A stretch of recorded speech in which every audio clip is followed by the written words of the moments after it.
Xbox Game Pass Game of the Month Club. I'm Spencer. And I'm Marc, that spells Spark. Your spark of inspiration to explore Game Pass. Charging sequence at 30%, 50%, Chief, 70%, 90%. This is SPARCPass.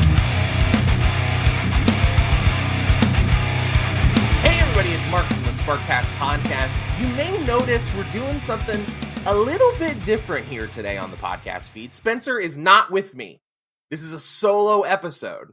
I know that's probably kind of weird, but hear me out.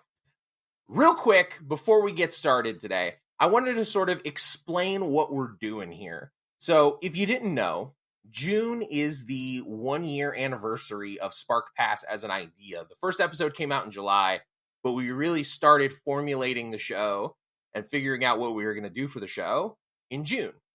So, what we decided to do, especially with the Xbox Bethesda press conference coming up, it's a big month for Game Pass in general. It's a big month for our show. You know, our birthday's coming up. We got the big show coming up. So we decided to make June this sort of mega-sized month of SPARCPass where we're going to be putting out an episode every single week of the month of June.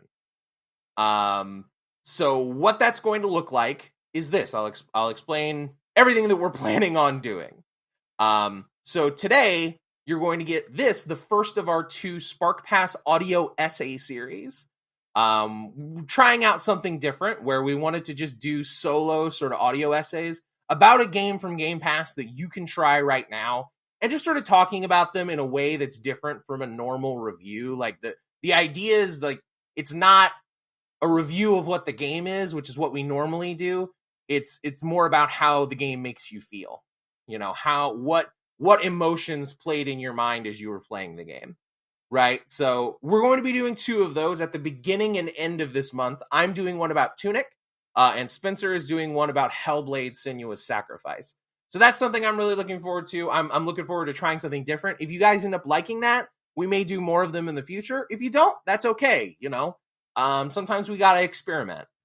But the other things that we're doing, on the 13th, we're doing a full post-mortem, a full breakdown of the Xbox Bethesda showcase. That's going on the 12th. We're also going to be doing a live stream on the 12th on twitch.tv/SparkPass. We're going to be doing a live stream of the event where you can see our reactions in real time. And then the day after on the podcast feed, you'll be able to hear how we react, how we feel about the showcase in general. And then last but not least, we've got our main episode of the podcast this month, which is coming out on the 20th, so the 3rd Monday of the month rather than the 2nd. We had to shift some things around because of the press conference. And we're going to be talking about Bugsnax, which is a game I've played a little bit of now, and I'm really looking forward to talking about it. I think it's going to be a really interesting conversation. So, just to recap, audio essay, number 1. Number 2, Xbox Bethesda press conference. Number 3, normal episode, Bugsnax. Number 4, another audio essay. We're trying these things out. We're trying some new stuff for this month. I hope you guys like it. I hope you guys appreciate it. And thank you so much for writing with us for a year. I know that there's a ton of podcasts out there. There's a ton of different news podcasts. There's a ton of different stuff you can listen to. And the fact that you choose to listen to SPARCPass every single month means the world to me. I've had so much fun putting this show together over the last year. So thank you guys so much. I hope you enjoy our first ever SPARCPass audio essay. This one is by me, and it's about Tunic.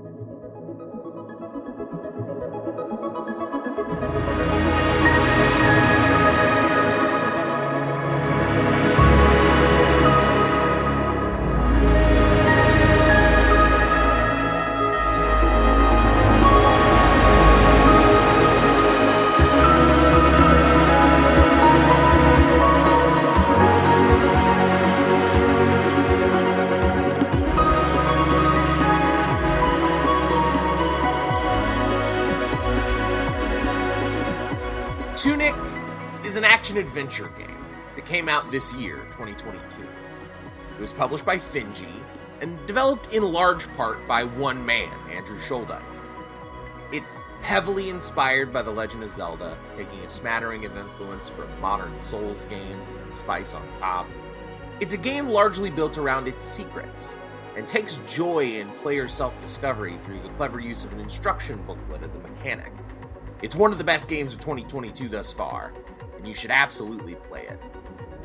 I mostly just want to talk about that instruction booklet a little more. It may be one of my favorite game mechanics of all time.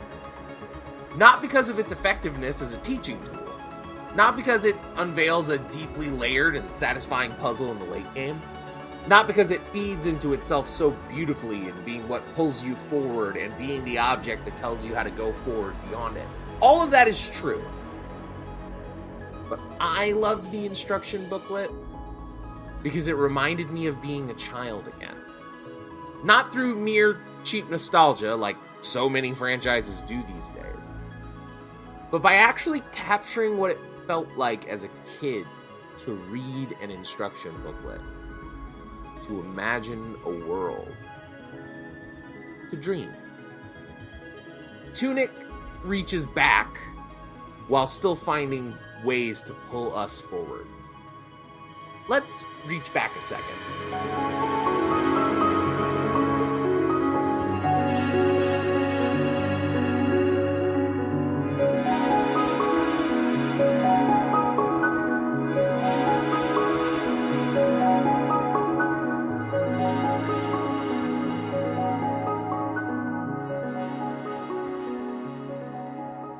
I was a kid in the halcyon days of the mid to late 90s, which honestly feel like a lifetime ago now. My dad was a factory worker. My mom was at varying points a custodian, a fast food worker, and then eventually a factory worker herself. Most everyone in my family worked at the factory at some point or another. But by and large, my parents were able to provide decently well for us. They owned their house. They were able to pay for most everything we ever needed for school or for our health. We had birthday parties. We got presents. We had food in the house and a roof over our heads on 2 manual labor salaries. Like I said, feels like a lifetime ago now. That being said, it's not like they threw the cash around for us for video games. My allowance wasn't a fixed amount. It was whatever loose change they brought home from grocery shopping or the vending machine at work. If I was able to build up to that magical number of $40 or $50, I'd be able to wrap up all my dimes and nickels, take them to the bank, and get actual paper money that I would usually immediately blow on a video game. Otherwise, I probably got a game a year for my birthday, usually a Game Boy or Game Boy Advance game because they were a bit cheaper. And of course, Christmas would bring a couple more, or if my brother and I were really persistent, we'd get one of the new consoles. But that was largely it. I maybe got to buy and own and fully beat maybe 2 or 3 games a year at most. Far cry from the hundreds we have at our fingertips today at nearly all times. But there was always one place back then where you had hundreds of games at your fingertips, where you could imagine whatever world you wanted. I'm talking about rental stores. And just about every Friday night after school, that's where you could find me, strolling up and down the aisles of clear plastic boxes, thankful my mom had the $5 spare so that I could enter a whole new world.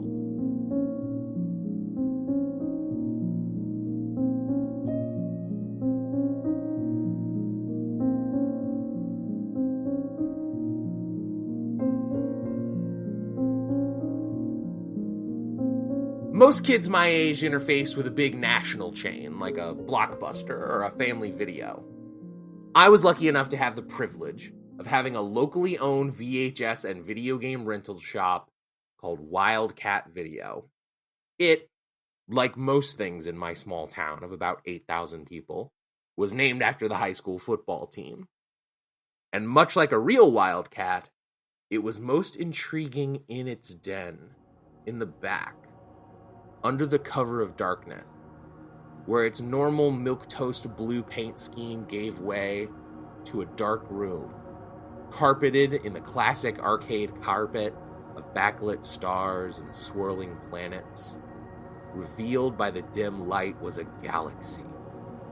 Wall-to-wall boxes upon boxes of Super Nintendo games, Sega Genesis, Sega CD, Sega Saturn, hell, even 3DO games. Bet you never thought the 3DO was getting a shout out on this podcast.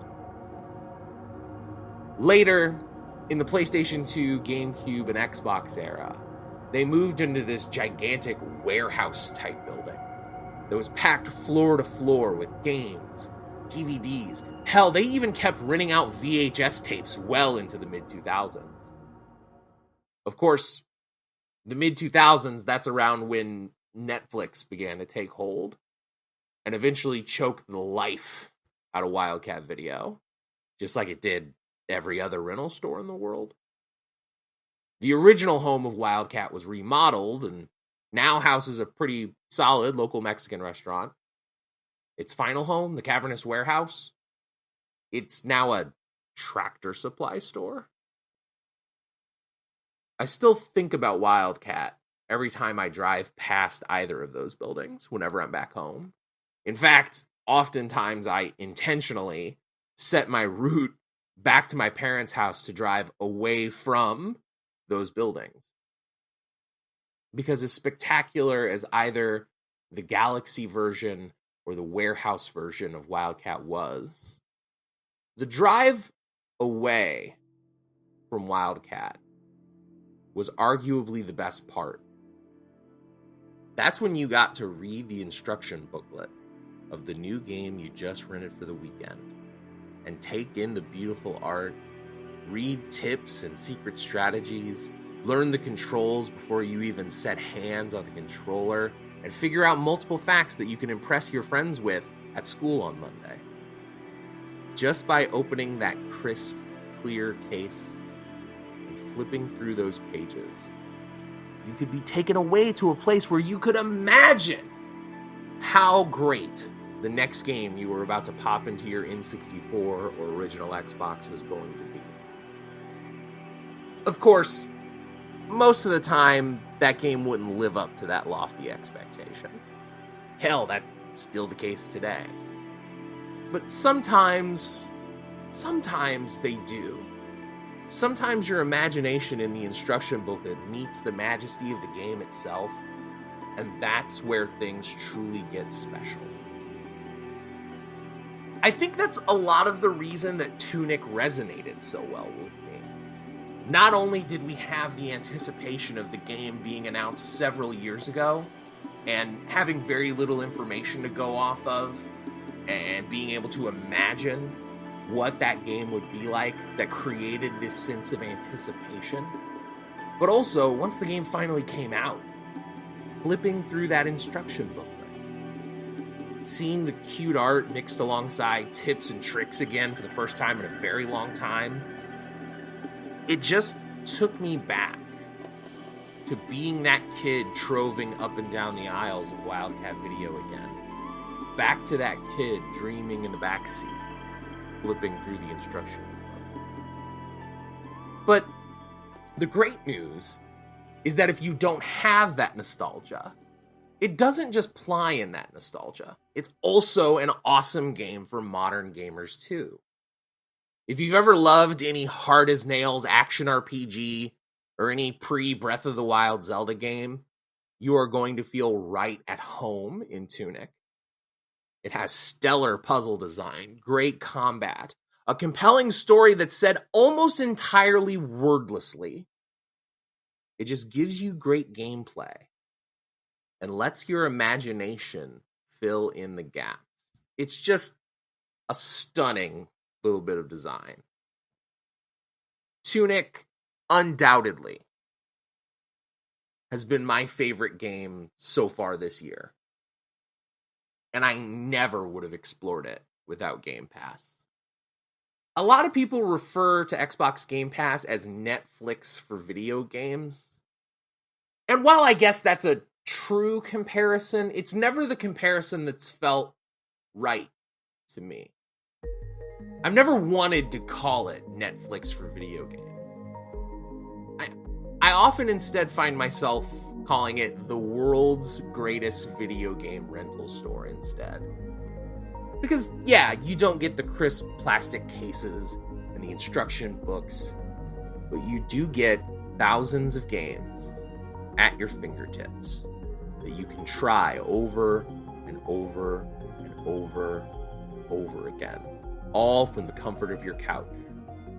And sometimes you can find a game that captures how you felt the first time you went to Wildcat Video, picked up The Legend of Zelda: A Link to the Past, paid your $5 at the counter, got in the back seat as mom drove home, and flipped through the instruction booklet. Sometimes you find something that captures that old magic. I'm hoping that there's many, many more in the years to come.